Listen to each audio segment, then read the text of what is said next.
Hey guys, welcome. Welcome aboard if you are brand new. Welcome back if you're not. Welcome home if that suits you today. Let's get into what is up this week in terms of astrology and tarot for the week of September the 4th through the 10th, 2023. So we're starting this week in the midst of retrograde season, right? Mercury has gone retrograde. Life is exciting. So our first aspect Monday morning is that Mercury retrograding in Virgo, trining Jupiter. The Taurus moon will trine the sun and Venus, and then Jupiter goes retrograde, joining our big party. Jupiter moving retrograde at 15 degrees. He'll move back to 5 degrees, and he doesn't turn direct until New Year's Eve. So this is quite a quarter for Jupiter and for us in that time. So we also have the Taurus moon trining Mercury and then conjuncting Jupiter in the afternoon. So Monday is all about making promises and plans that you can deliver on, right? So we're going to resist all the urges to exaggerate or to embellish.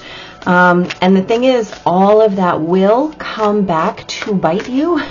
And it might take a while. And that's the thing. It might take a while, but it will come back. And so the thing is, when it comes back, it is going to rock you to your foundations. So please, just really be mindful of what you can do, right? Stay grounded, stay very reasonable in your function, in your expectations, in your planning, and definitely in your promises.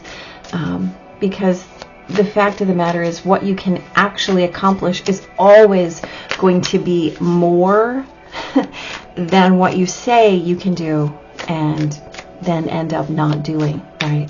So err on the side of not necessarily caution, but reality. Err on the side of reality. And remember that you're creating reality. But, you know, even sometimes there are things that, you know, are going to defy your own personal capacity, right? So just be mindful of all those things. On Tuesday the 5th, the Taurus moon conjuncts Uranus, sextiles Neptune, and trines Pluto in Capricorn. And then around 3 in the afternoon Central Time, the moon moves into Gemini. And that Gemini moon will not long after that square Saturn. So here's the deal. Tuesday is a very deeply and widely magical starting day. So if you're able to stay really open and really receptive, you might find yourself becoming a pretty clear channel for what might feel like earth-shattering revelations, right? Sink your roots in super deeply, though, and make sure that you're staying in flow, just being willing, right? Don't be rigid. The thing is that Taurus moon is going to make you have a tendency to perhaps dig your heels in. Instead, keep your knees soft, right? You can do both of those things at once. It's okay. Just make sure that you are prepared for what might come. Because later in the day, when that moon moves into Gemini, and the whole mood and feeling will shift and get a little bit heady, make sure that you don't lose those early messages in the day, trying to put them in compartments and sort them into boxes and categories, right? Let your magic stay, let your magic stay magical is what I was going to say. So let's pay attention to that one, because that had some emphasis. On Wednesday, the 6th, the Gemini moon is going to trine Mars overnight, and then the sun, still in Virgo, of course, will conjunct Mercury, which is in retrograde. The Gemini moon is going to sextile Venus, square both Mercury and the sun. So if you take it slowly, and if you mind all of your steps and action steps, this would be a great day, not only to get shit done, but to be really satisfied with your own accomplishments. Now, here's the deal. All of that was self-reflexive, right? So if you don't take it slow, and if you're not purposeful and deliberate, you really might end up very deep in self-doubt and regret over what you end up doing. So resist any kind of self-defeating feelings. And here's the deal. Remember that we said be satisfied with your own accomplishments, right? This is not a day to look for recognition outside of yourself. So just be mindful of where you might be engaging in some sort of validation seeking or approval seeking, and shift your focus, right? Just shift it into the mirror and make sure that you're happy with what you're doing, and then there's no reason to worry about what anybody else thinks. On Thursday, the 7th, the Gemini moon sextiles Chiron, squares Neptune, and quincunxes Pluto. Of course, all of those biggies are in retrograde. So it might be hard.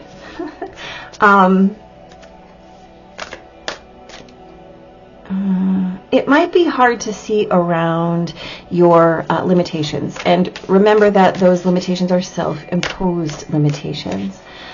So the lure of kind of self-deprecation and self-criticism might really have you kind of dredging up old stories and old wounds.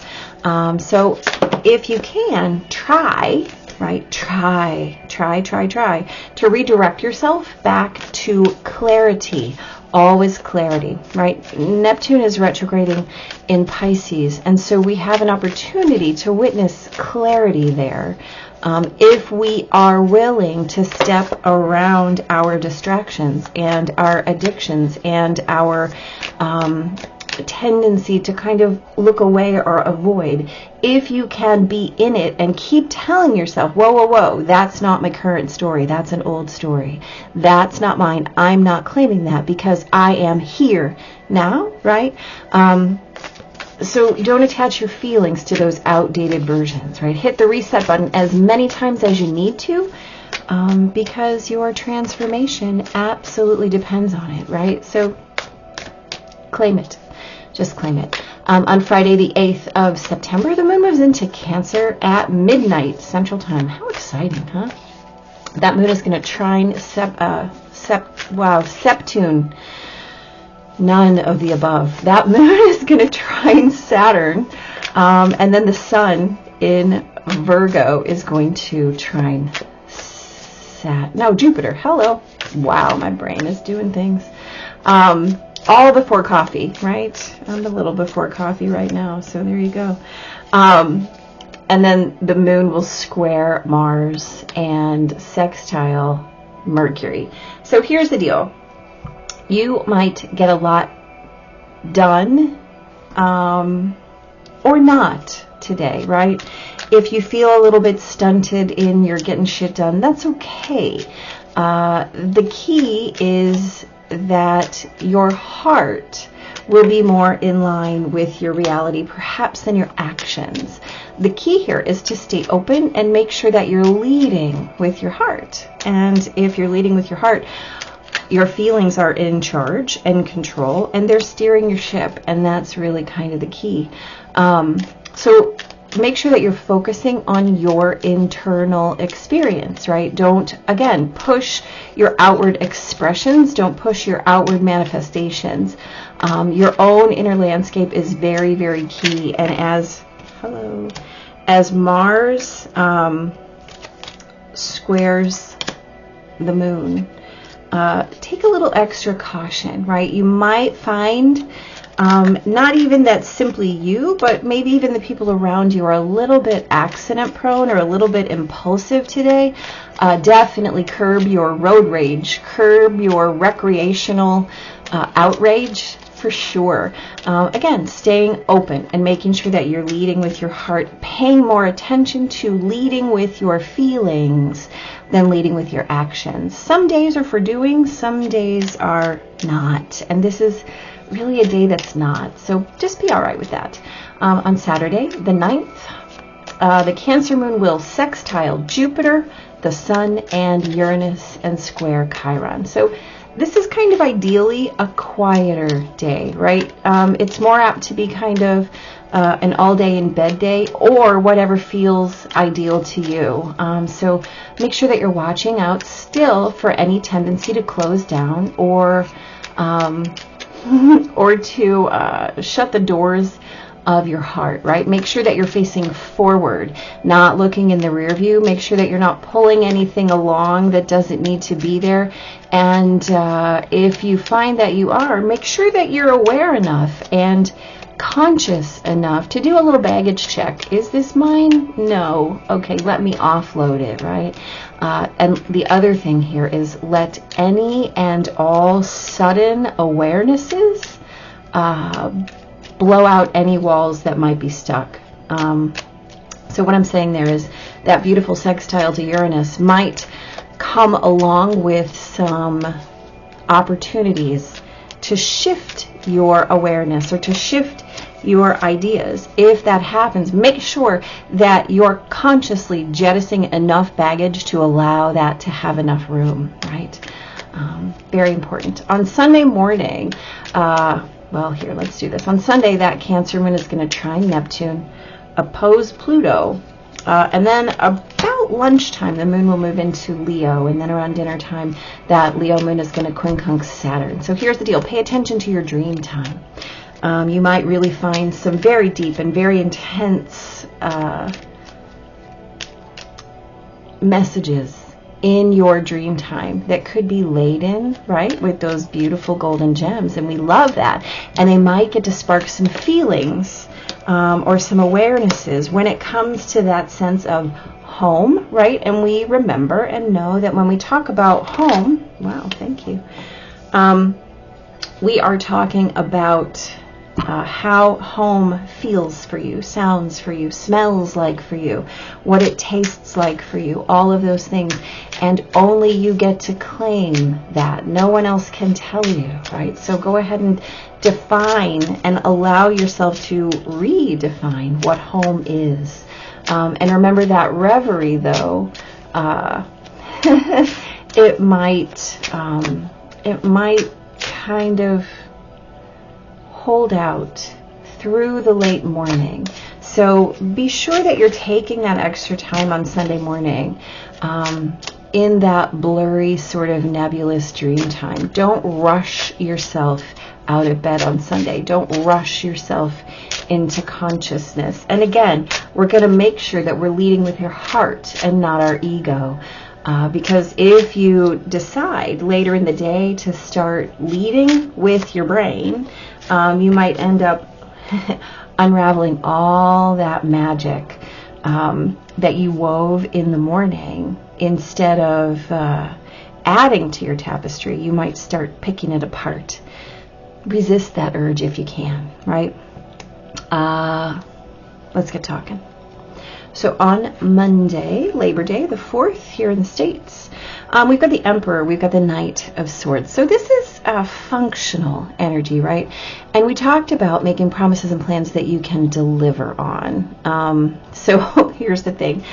We don't want to be impulsive. We don't want to make big promises that we cannot deliver on. That Emperor energy is reminding you that you have the resources. Make sure that you're working well within your capacities is really the key, right? Because you're capable of moving and manifesting in every way. But don't let your big ideas outpace your actual the capabilities you have. I hate to say anything about a limitation, but as Jupiter is going retrograde, you really, really, really don't want to kind of knock an end out of a box that then needs to be filled later. Does that make sense? That's really kind of the way it is. So make sure that you know you have the resources. You're only talking about 1 quarter here with Jupiter going retrograde. So just be mindful, stay very grounded, stay very reasonable, and be mindful of your capacity, right? You can boss it up, but don't big talk it up. Does that make sense? Yeah, it's far more important to do what you say you're going to do than promise something outlandish. On the 5th, we've got the Magician and the King of Pentacles. This is really quite a lovely pair. So the Magician is all about manifestation, right? That elemental creation magic. And the King of Pentacles is really, again, we're talking about resources here. We're talking about the way that you can fill in the space that you create with your expression. And so we're talking about that really deeply, widely magical start to the day and making sure that we're staying super open to anything that feels like an earth-shattering revelation, but stay in flow, and not find yourself losing that message as the moon moves into Gemini. Again, Gemini is a beautiful energy. It's all about possibility. And if you can stay surfing that part, I have all the resources, I can create whatever I want, instead of, oh gosh, what did I say? Oh gosh, what did I, don't backpedal on your magic. And as long as you're staying in that, realistic place of, this is what I know I can do. This is what I know I can do right now. It doesn't limit your potential in the future. It simply says, this is what I'm working on now, right? So stay in that energy, your current energy, your here and now energy is what's going to allow you to be in creation. On Wednesday, boy, we've got the 5 of Swords and the 9 of Swords. So this is about conflict and your own anxiety. So 5 of Swords, right, is a card of conflict. It's a card of disagreement. It's a card of ideological differences. And the 9 says, this is going to keep me up at night. This is going to worry me, right? I'm concerned about this. So again, we're talking about a day where if we're slow, if we're mindful, we can actually be satisfied with our own accomplishments, right? And if we're impulsive and reckless, we really might end up deep in self-doubt. These cards, self-defeat all over the place. And these are feelings, ideas of self-defeat and self-deprecation, all of those things.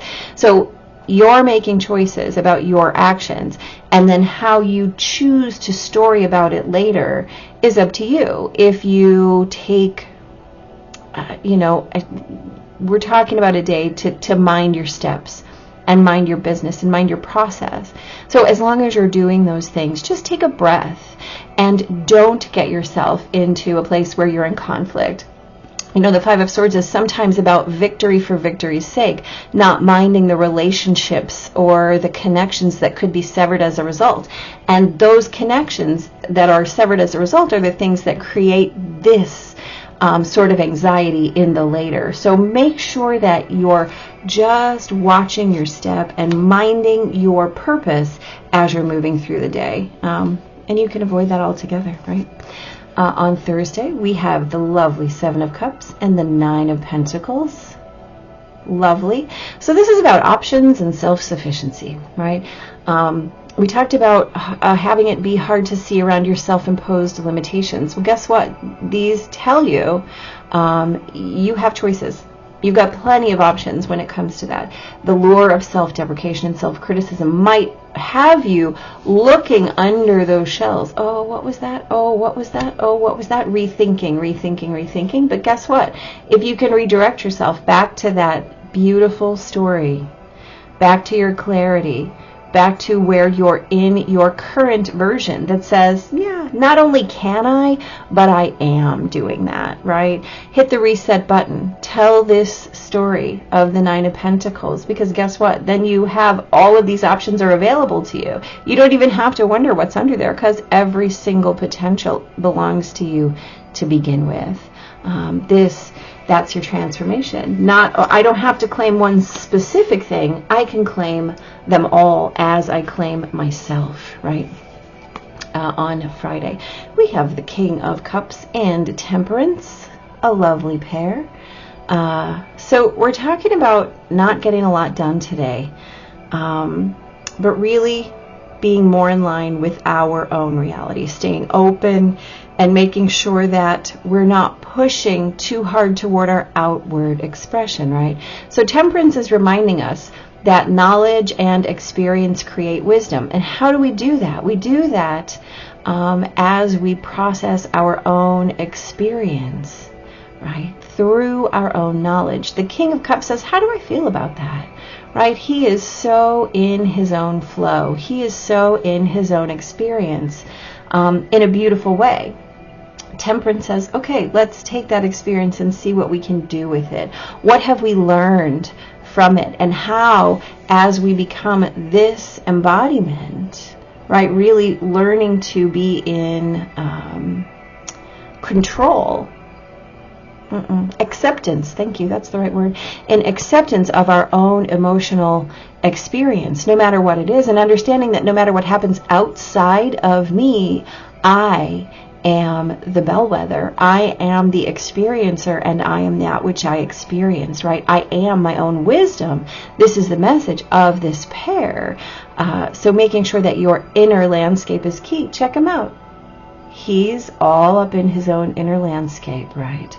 That's the goal. And again, we talked about that as being a day to exercise caution, right? Put your experience to work for you as the moon squares Mars.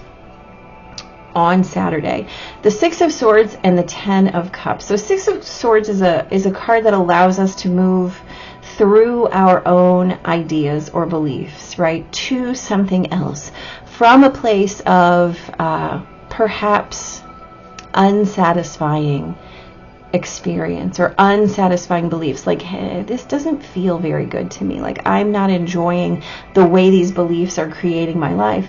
And then the Ten of Cups is that beautiful card of look what we have done, right? So we talked about this as making sure that you're facing forward, not being stuck in the rear view, right? Making sure that if you want to stay in bed all day, you do that, but you do it without guilt, right? And let those awarenesses that might come as a result of how you're going to move, transitioning from one place to the other, into this beautiful, completely and totally conjoined experience of bliss, can allow all of those unnecessary or heavy or anchoring ideas to just be cast away. Right? And this could also, by the way, be a day where you ask somebody for a little advice, or you ask somebody for facilitation, or you ask somebody for a little bit of information. Six of Swords is a card of transition, but it's also a card of transition through facilitation. And so if you need assistance to really explore what your bliss feels like or looks like, go ahead and do that, right? The insight you gain today might be exactly what you need in order to shift you. So don't be afraid, right? People are there to help you. On Sunday, we've got the Queen of Swords and the Eight of Wands. So how lovely, right? What a day of brilliant idea movement. So again, we talked about this as paying attention to your dream time, really mining that dream time for imagery, for gold, for jewels that might be offered up by your psyche and your subconscious. Go ahead and accept those, and then make sure that you're not going to say, well, what exactly is this gem? Is it, I need to know the chemical composition of that. No, actually you don't. I need to know the fracture rate. No, I don't think you do.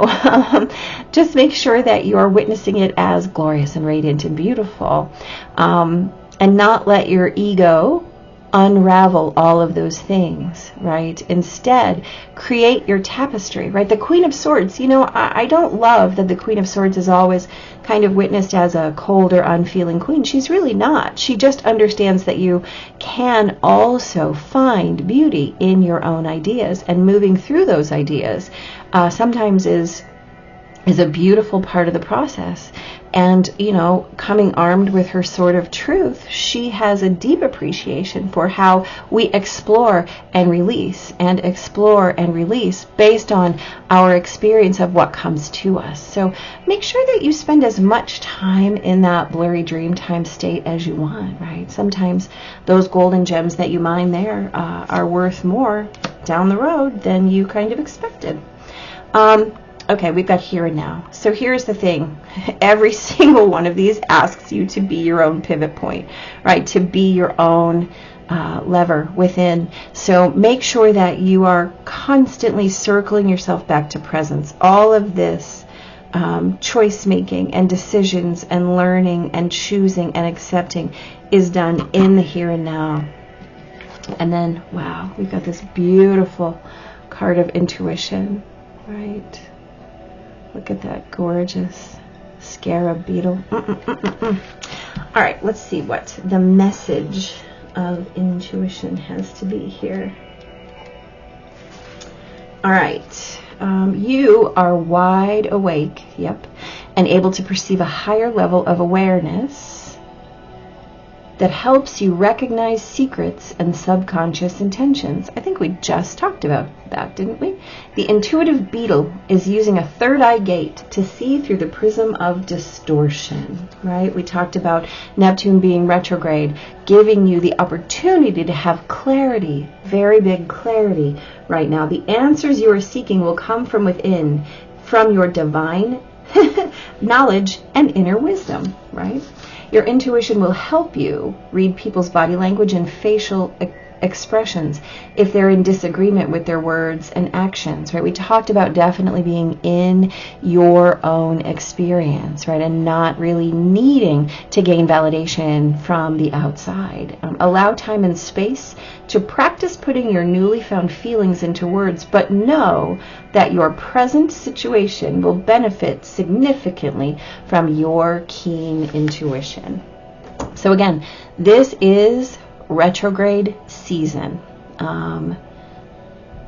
Things will begin to start moving direct. However, still at this time, we are in the heart of retrograde season. And as such, all of your answers are coming from this intuitive space. All of your work is within, right? We do all of our work in isolation, in the isolated space in our own head. We can always ask for advice. We can always have help processing our experiences and our knowledge into wisdom, but ultimately we are responsible for the steps that we take and the steps that we choose to take. So you can spend your time using your magic to weave more of your tapestry, or you can spend your time picking it apart, right? Your intuition is that lovely thing that gets to guide you through. So, y'all, be blessed. We have a lot going on. As always, right? As always, we live in a space where we always have things going on. We're constantly moving and shaping our lives. We are dynamic individuals, so just be mindful. Take your deliberate actions. And if they don't meet your expectations, you can always move. You can always shift. You can always change. You can always choose again. So choose wisely, guys. Big blessings. Take care.